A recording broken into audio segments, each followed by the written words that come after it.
Bentornati con l'appuntamento con la storia del Cagliari. Oggi andiamo a vedere, dopo la retrocessione in Serie B al tragico spareggio del San Paolo contro il Piacenza, andiamo a vedere la stagione 97-98 e 98-99 con la risalita immediata in Serie A con Ventura e la salvezza poi nella stagione 98-99. Quindi adesso sigla e poi andiamo a vedere quello che è successo. E rovesciata acrobatica l'ex cagliaritano Danilo Pinetti, per il quale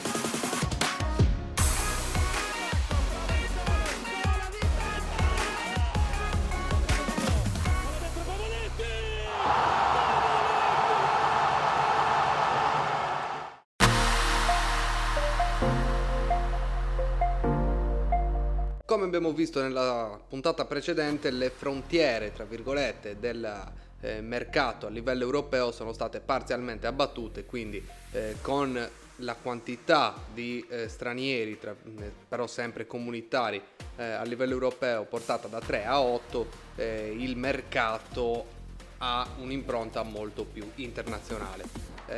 E la Serie A 97-98 sicuramente ha proprio dà perfettamente il senso di questa internazionalizzazione del mercato. Infatti basti pensare che l'Inter porta in Italia Ronaldo il fenomeno dal Barcellona per 50 miliardi di lire, oltre che acquistare anche un giovane Alvaro Recoba e Taribo West.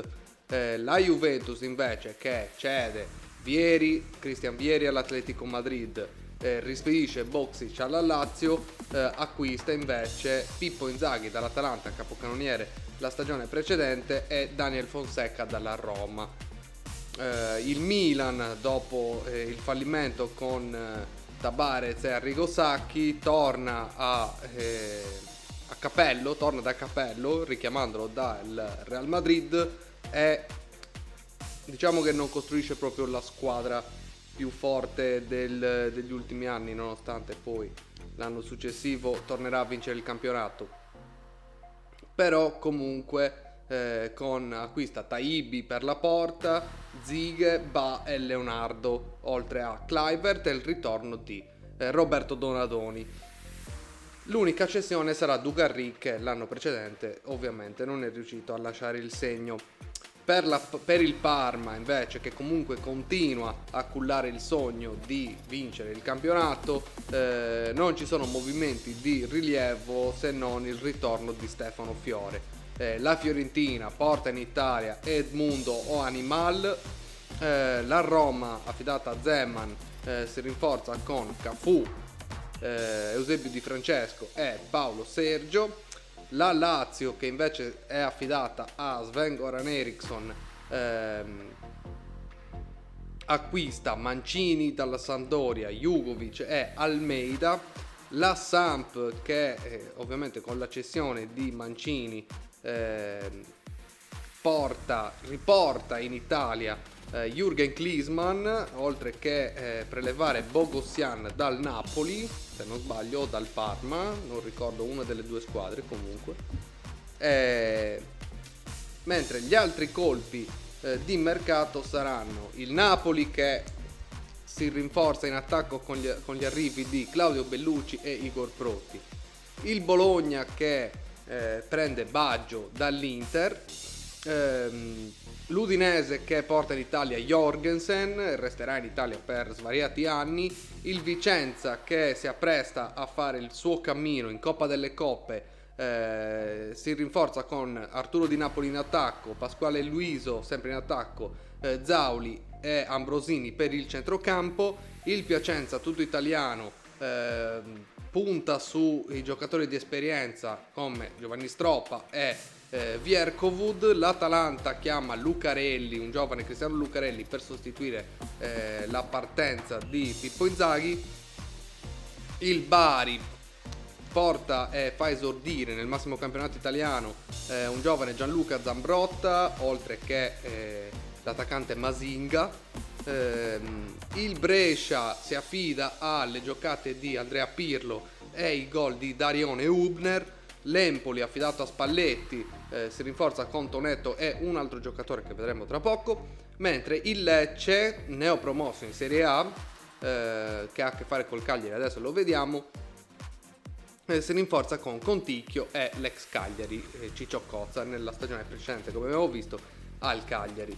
Per la sessione autunnale invece del campionato ci sono comunque alcuni movimenti. C'è Davids che saluta il Milan, c'è l'acquisto di Zalagetta da parte della Juventus, Ganz che passa dall'Inter al Milan, Paolo Sosa che torna in Italia però stavolta per vestire la maglia dell'Inter dopo la vittoria della Champions League col Borussia Dortmund, Beppe Signori che lascia la Lazio per trasferirsi alla Sampdoria dopo il rapporto incrinato con l'allenatore, con Eriksson, e Klinsmann che lascia subito la Sampdoria dopo l'arrivo di Beppe Signori, lascia subito la Sampdoria per spostarsi al Tottenham. Adesso andiamo a vedere ovviamente il Cagliari che cosa ha combinato in quella stagione, perché il Cagliari ovviamente retrocedendo in Serie B è ovviamente naturale che la squadra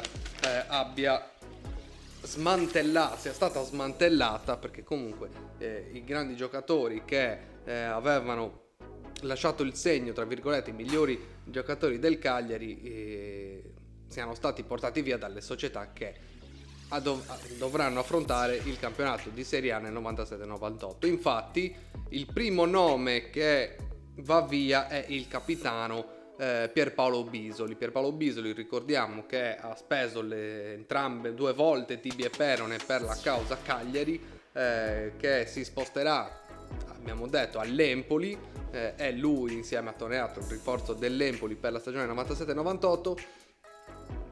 Pare che sia stato ceduto per il fatto che per un giocatore che arriva come Zanoncelli abbia detto che se va in campo Zanoncelli che lui potrebbe giocare con una gamba sola.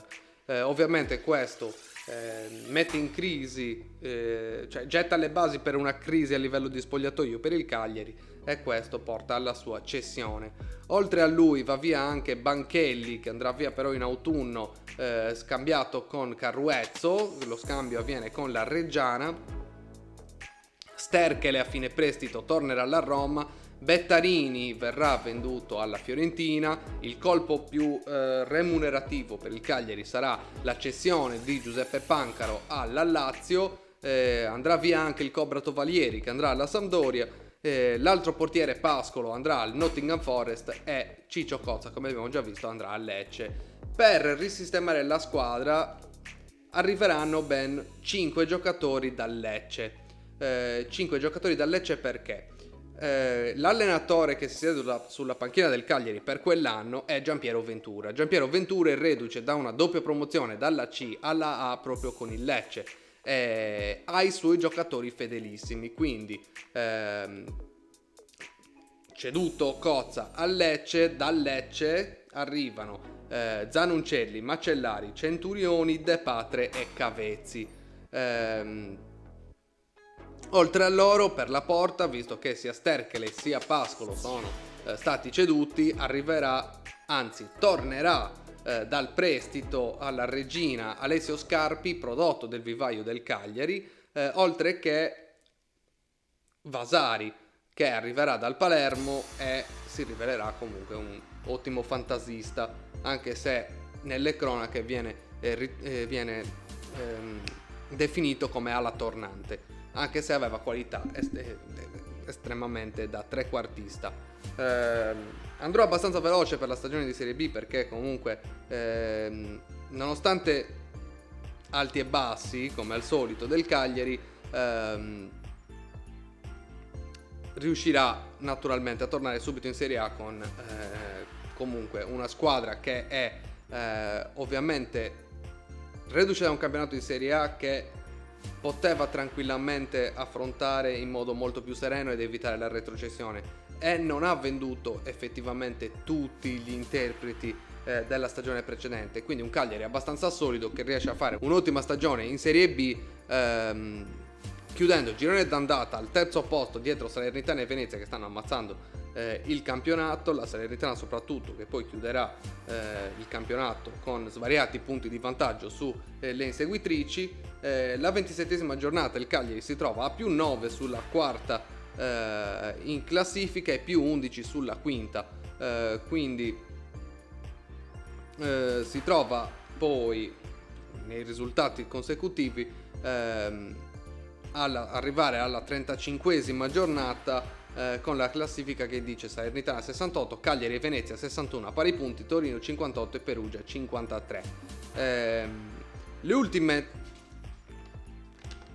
3 giornate di campionato il Cagliari rischia addirittura di non riuscire a staccare il biglietto per tornare immediatamente in Serie A. Questo perché alla fine della 35esima giornata, con la classifica che vi ho appena letto, il Perugia è distante solo 8 punti 8 punti dal Cagliari, e 8 punti in 3 giornate è possibile ancora recuperarli, perché effettivamente 8 punti in 3 giornate ci sia a disposizione 9 punti. Già alla 36esima giornata il Cagliari pareggia col Venezia per 1-1, Torino e Chievo pareggiano lo stesso per 1-1, Pescara e Perugia il risultato finale sarà 1-2, quindi col Perugia che acquista terreno, con Salernitana a 68, Cagliari e Venezia a 62, Torino a 59 e Perugia a 56. Alla 37esima giornata il Cagliari cade completamente contro l'Ancona, un Cagliari che giocherà tutto il secondo tempo in 10 uomini per le espulsioni di Grassadonia e di Scarpi, mentre sugli altri campi il Perugia vincerà per 2-1 contro il Torino e il Venezia pareggerà 1-1 con la Fidelisambria. Questo accorcia ulteriormente la classifica con Salernitana 71, Venezia 63, Cagliari 62, Torino 59, Perugia 59 a pari punti. Quindi è assolutamente necessario fare almeno un punto nell'ultima giornata. Fortunatamente il Cagliari riesce a fare questo punticino all'ultima giornata e quindi riuscire ad arrivare alla promozione diretta in Serie A, perché poi intanto il Cagliari pareggia 2-2 con il Chievo Verona, il Perugia vince 2-0 col Monza, la Regina pareggia 1-1 col Venezia e il Torino vince 1-0 con la Lucchese. Questo significa che Salernitana 72, Venezia 64, Cagliari 63, Perugia e Torino 62. Se il Cagliari avesse perso la partita contro il Chievo Verona si sarebbe trovato a pari punti con Perugia e Torino, e a seconda degli scontri diretti il Cagliari potrebbe essere estromesso dallo spareggio per salire in Serie A. E sicuramente quello di cui non aveva bisogno il Cagliari in quella stagione era un altro spareggio, visto come è andato l'ultimo spareggio che ha disputato. Lo spareggio lo disputeranno Perugia e Torino per l'ultimo posto disponibile per salire in Serie A, e passerà il Perugia vincendo ai rigori. Il miglior marcatore del Cagliari per quella stagione sarà Roberto Muzzi con 17 gol, e il Cagliari comunque per quella stagione stabilirà anche 4 primati nel campionato, che saranno il massimo numero di pareggi, che saranno 18, il minor numero di sconfitte in casa, che saranno 0, Cagliari imbattuto in casa, il maggior numero di punti in trasferta conquistati, che saranno 26, frutto di 6 vittorie e 8 pareggi, e anche il maggior numero di vittorie in trasferta, 6, cose comunque risultati che per il Cagliari non sono usuali, vista la difficoltà della squadra nel fare punti solitamente in trasferta. Quindi il Cagliari riesce a tornare immediatamente in Serie A con Ventura, che comunque riesce a dare al Cagliari una buona forma con il suo 3-5-2, a dare al Cagliari un'ottima forma e metterlo bene in campo in modo da ottenere risultati concreti e convincenti da subito. Quindi per la stagione 98-99 si torna a giocare in Serie A. Quindi tornando a giocare in Serie A, ovviamente da notare, il Cagliari poteva vantare in attacco, oltre a Roberto Muzzi, anche Dario Silva per la stagione in Serie B, quindi un attacco decisamente importante per la Serie B. Dario Silva che però nell'anno successivo andrà in prestito all'Espanyol. Saluteranno anche Marco Sanna, se ricordate nell'episodio della Coppa UEFA fu fondamentale proprio nelle partite contro la Juventus, in cui riuscì a arginare il genio di Roberto Baggio. Saluterà anche Skugugia, difensore centrale, Lonstrup, il centrocampista centrale Lonstrup, che andranno Skugugia al Siena e Lonstrup al Copenaghen. Un giovane Bernardo Corradi, che fa parte della rosa del Cagliari, andrà in prestito alla Fidelisandria, mentre andrà in prestito anche Carrus al Modena, sempre dal Cagliari. Per quanto riguarda invece gli arrivi, iniziano ad arrivare dei nomi che saranno poi importanti per gli anni a venire, perché intanto dal Racing di Santander arrivano altri due uruguaiani, che sono El Jefe, Diego Luis Lopez, e Nelson Abeycon. Questi due giocatori ovviamente per quest'anno non vedranno assolutamente il campo, ne vedranno poco anche l'anno successivo, però poi si riveleranno fondamentali per quanto riguarda gli anni di B e tutti gli anni 2000, dal 2000 al 2010, addirittura anche fino al 2015, sia nelle vesti di giocatori e poi Lopez anche nelle vesti di allenatore. Oltre a loro arriva anche un giovane Jonathan Zebina dal Cannes, Patrick Mboma che arriva, il camerunense arriva dall'Osaka, giocava in Giappone per 4,5 milioni di euro attuali, perché non ho trovato la cifra in lire del periodo. Arrivano anche in prestito dall'Inter 3 giocatori che saranno Mohamed Kallon, l'attaccante Kallon, il centrocampista Cristiano Zanetti e l'altro centrocampista Mazzeo, che però durerà il suo prestito solo 6 mesi, oltre a un altro giocatore che arriverà da Tenerife, il giocatore sudafricano Niati.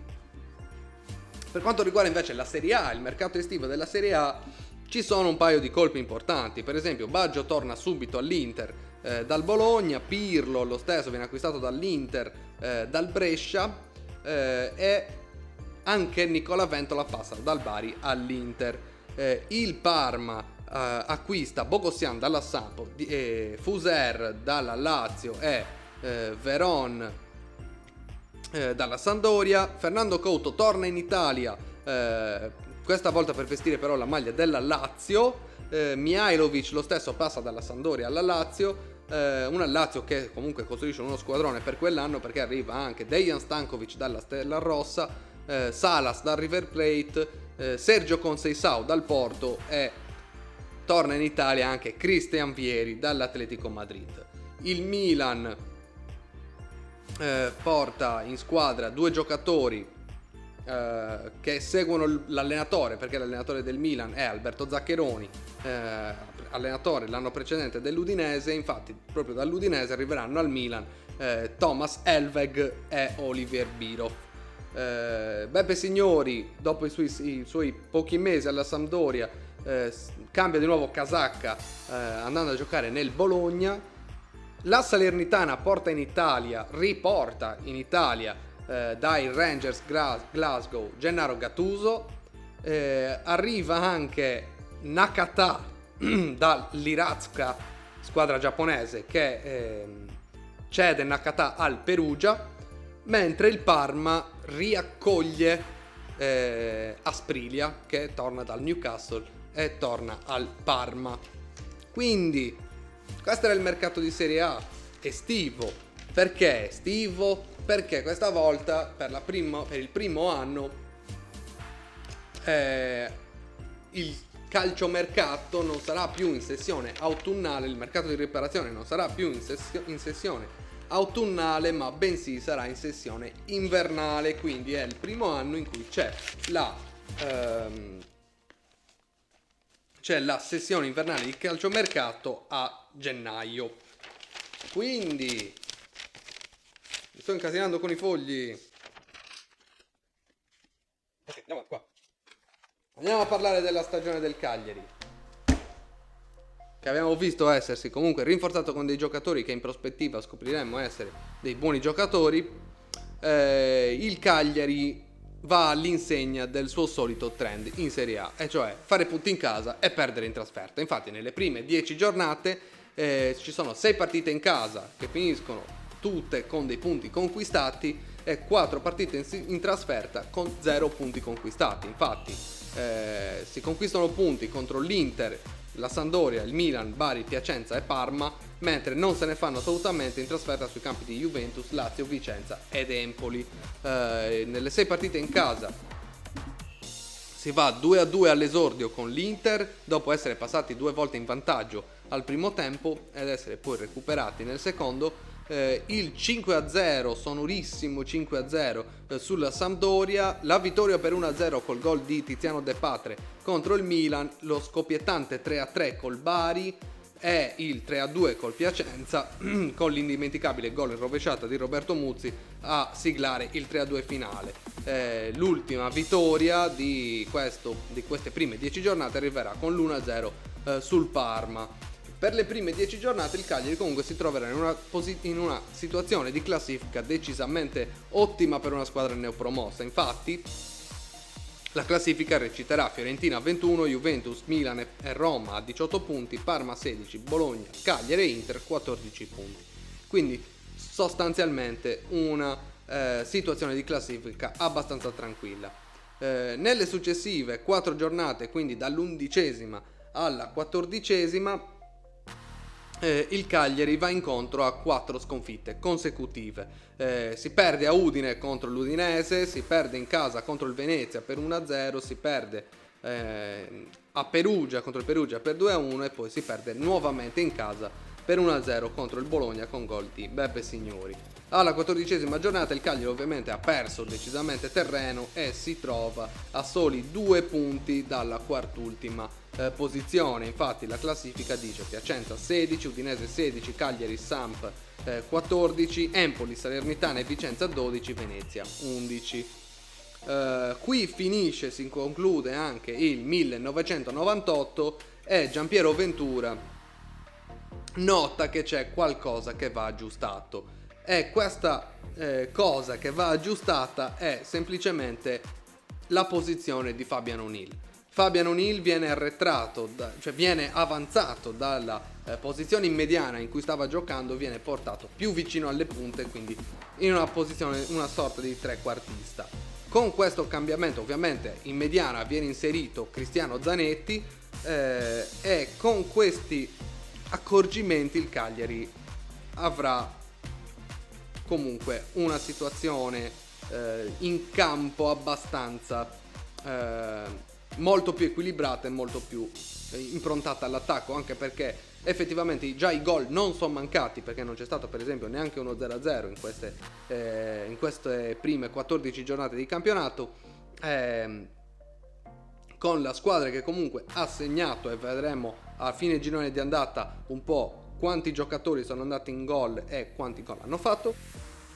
Oltretutto si apre anche il mercato di riparazione a gennaio, mercato di riparazione che però non sarà scoppiettante, diciamo così, anche perché per il Cagliari l'unico movimento sarà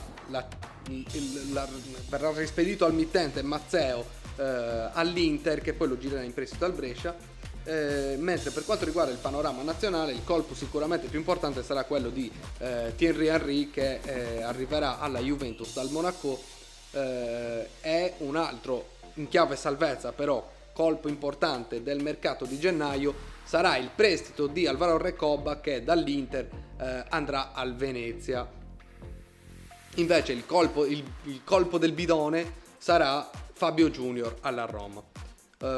Quindi all'inizio del 1999, quindi le ultime 3 giornate del girone d'andata saranno Salernitana Cagliari 1-3, con il Cagliari che centra la prima vittoria in campionato in trasferta e torna alla vittoria dopo 4 sconfitte consecutive,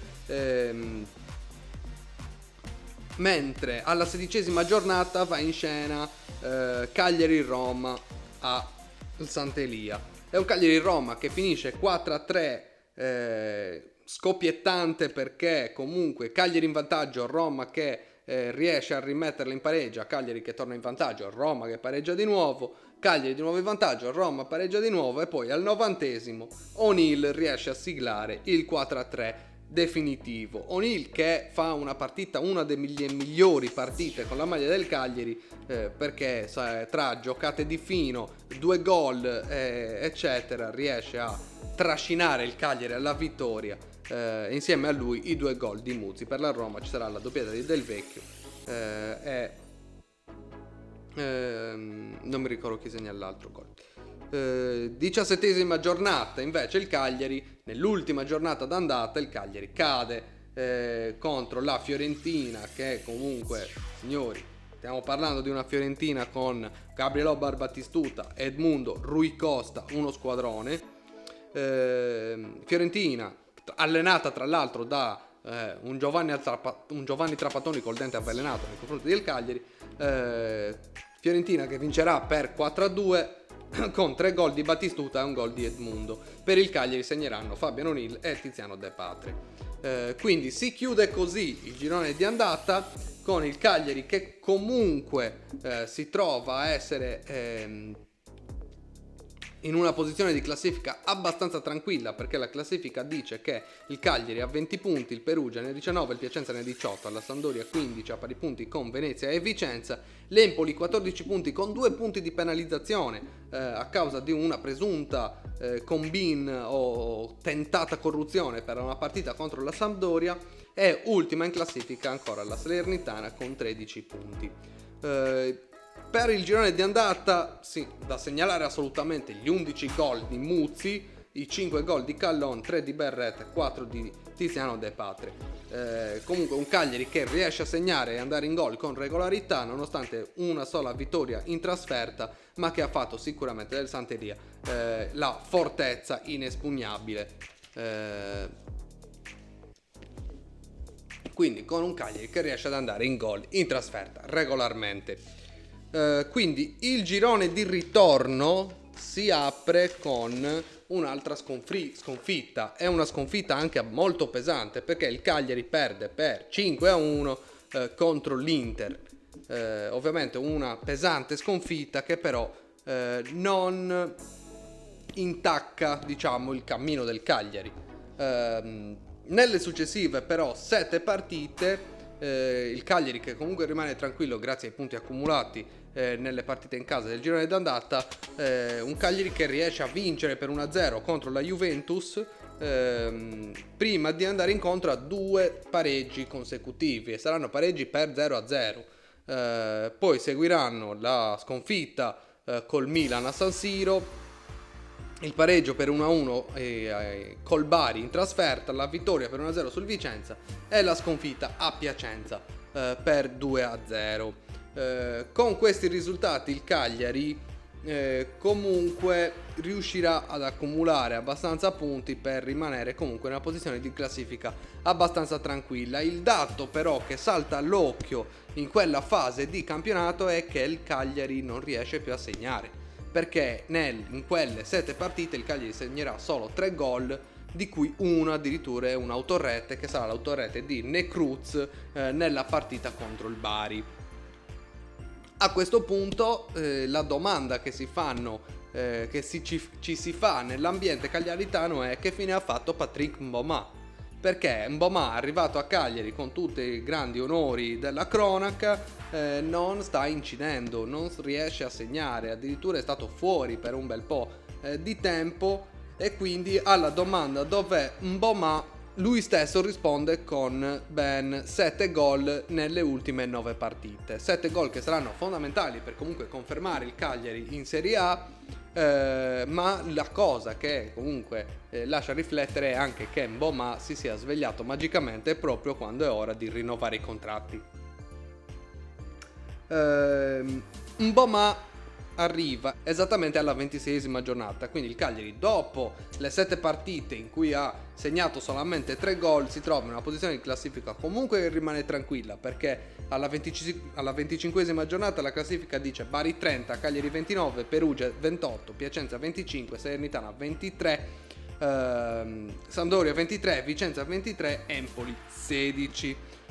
Quindi esattamente a più 6 sulla quart'ultima posizione, che vorrebbe dire retrocessione. Quindi ora che l'attacco del Cagliari è in difficoltà, Mboma sale in cattedra, perché nel 5-1 che andrà in scena alla 26esima giornata contro l'Empoli, 3 gol saranno suoi, con tanto di inchino al terzo gol al pubblico del Sant'Elia, che insieme comunque alla doppietta di Muzzi, che arrivano i gol di Mboma e tornano a segnare anche gli altri attaccanti. Infatti poi nella partita successiva, in trasferta sul campo del Parma, riusciamo a raddrizzare la partita con un gol di Muzzi, partita che finirà sull'1-1, poi sconfitta per 2-1 con l'Udinese in casa, con un gol di Callon che riappare magicamente sul tabellino, ma non apparirà più, quindi chiuderà il campionato con 6 gol con la maglia del Cagliari. Andiamo a perdere a Venezia, che è protagonista di una rincorsa per la salvezza, con l'arrivo del Cino Recoba, che fa quello che vuole e infatti segna anche contro il Cagliari con il gol che vale l'1-0 finale. Cagliari-Perugia finisce 2-2, ancora a segno Patrick Mboma, oltre che Fabian O'Neill, che continua a illuminare il gioco del Cagliari. Poi si va a vincere in trasferta contro il Bologna a Bologna, con un 3-1 firmato da ancora O'Neill, Mboma e Fabio Macellari. Poi arriva un'altra partita spettacolare, dove è proprio show off di Fabian O'Neill, che è Cagliari Salernitana 3-1. Nella Salernitana gioca un certo Rino Gattuso, che si becca 3 tunnel da Fabian O'Neill. Oltre a questo, O'Neill farà anche l'assist con un lancio in profondità per il gol di Patrick Mboma, che va a segno anche in questa partita, e gli altri 2 gol per il Cagliari li metterà a segno Berretta. La penultima giornata, il Cagliari va a Roma a giocare all'Olimpico contro la Roma, perde per 3-1 con la doppietta di Francesco Totti e il gol di Di Francesco. Per il Cagliari segna ancora Mboma. All'ultima giornata il Cagliari affronta la Fiorentina. Il Cagliari comunque fa il suo dovere contro la Fiorentina, pareggiando per 1-1 e quindi afferrando con 100% della sicurezza la salvezza. Un pareggio per 1-1 con la Fiorentina, che rischiava di essere una sconfitta, perché un autorete di Zebinà porta in vantaggio la Fiorentina, e fortunatamente al 93esimo minuto, proprio nei minuti finali, Muzzi riesce a segnare il gol del pareggio, che vale la certezza della salvezza per quell'anno.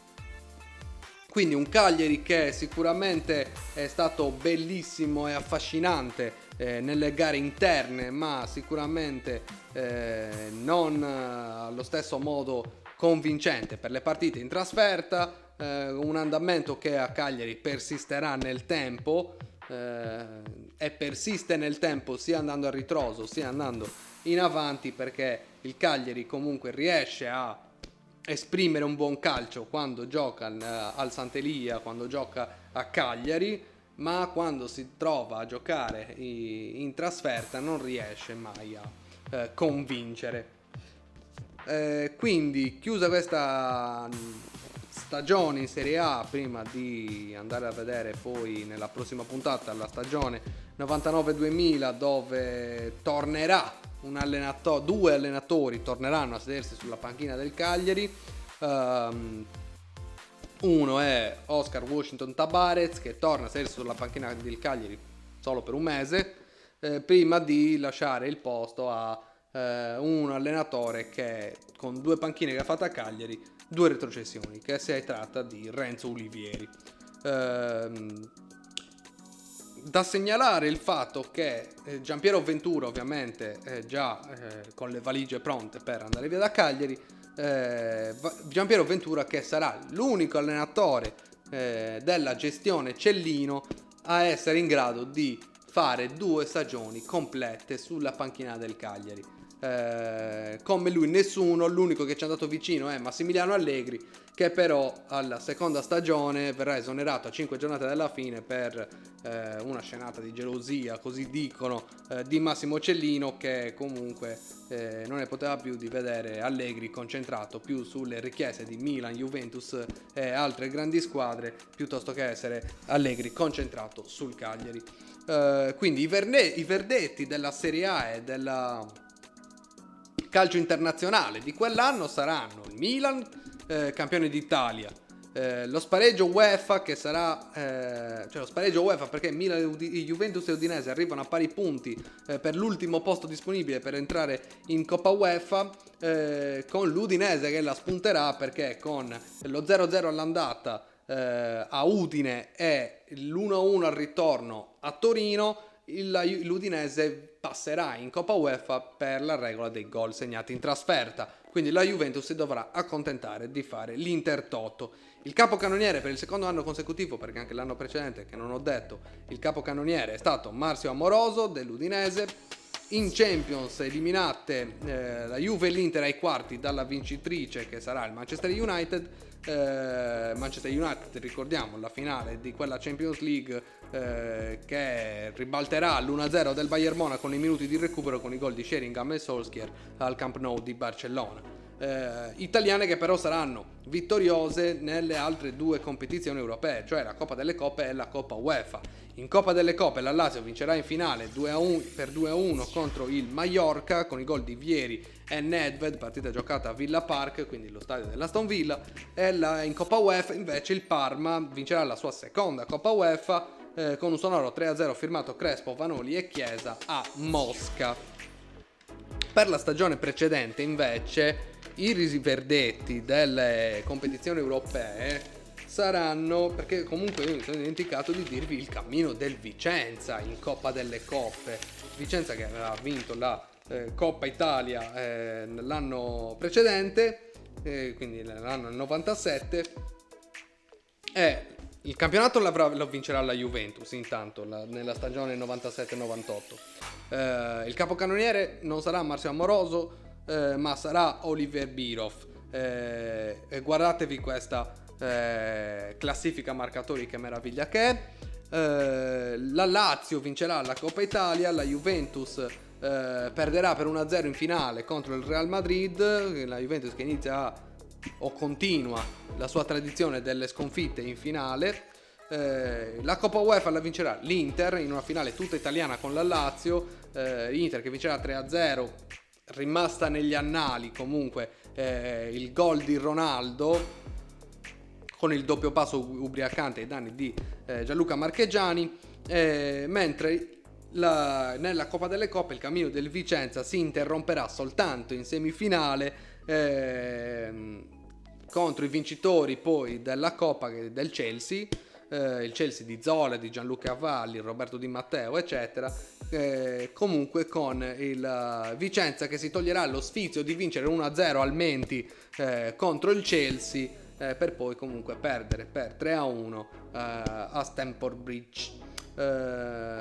E niente, quindi praticamente questa è la storia del 1997 al 1999,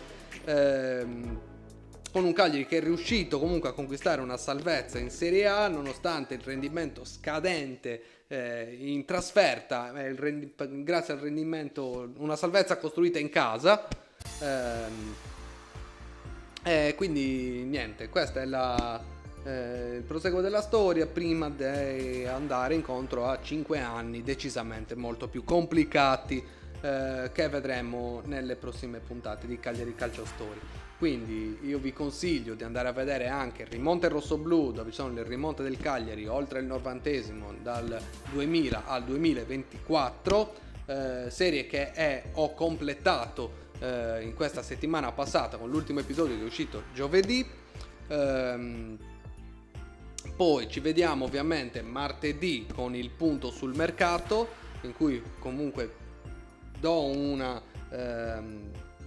rassegna generale delle voci e dei colpi di mercato del Cagliari della settimana.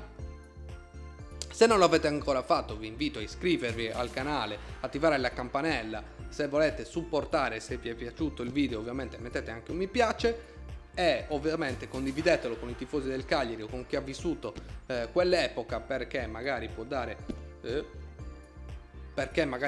anche qualche commento e soprattutto magari qualche informazione più precisa, dettagliata, qualcosa che magari io mi son perso. E niente, io vi ringrazio per avermi seguito. Se sei arrivato sino a qui io ti ringrazio. Noi ci vediamo, anzi no, aspetta, devo farvi il quiz. Quindi io vi chiedo per il quiz, siccome c'è alcuni utenti che chiedono il quiz, la domanda per ogni anno, io vi chiedo, nella finale di Champions League vinta da il Manchester United nella stagione 98-99, la famosissima finale del Camp Nou vinta dal Manchester United per 2-1, i gol del Manchester United, abbiamo visto, sono stati di Sheringham e di Solskjaer. Ma io vi faccio due domande: uno, chi era l'arbitro di quella partita? E due, chi segnò il gol e a che minuto per il Bayern di Monaco? Quindi, detto questo, io vi ringrazio, ci vediamo al prossimo video, al punto sul mercato di martedì. Non perdetevi gli altri video della storia del Cagliari Calcio e gli altri video di Rimonte Rossoblu. Noi ci vediamo martedì, grazie, ciao!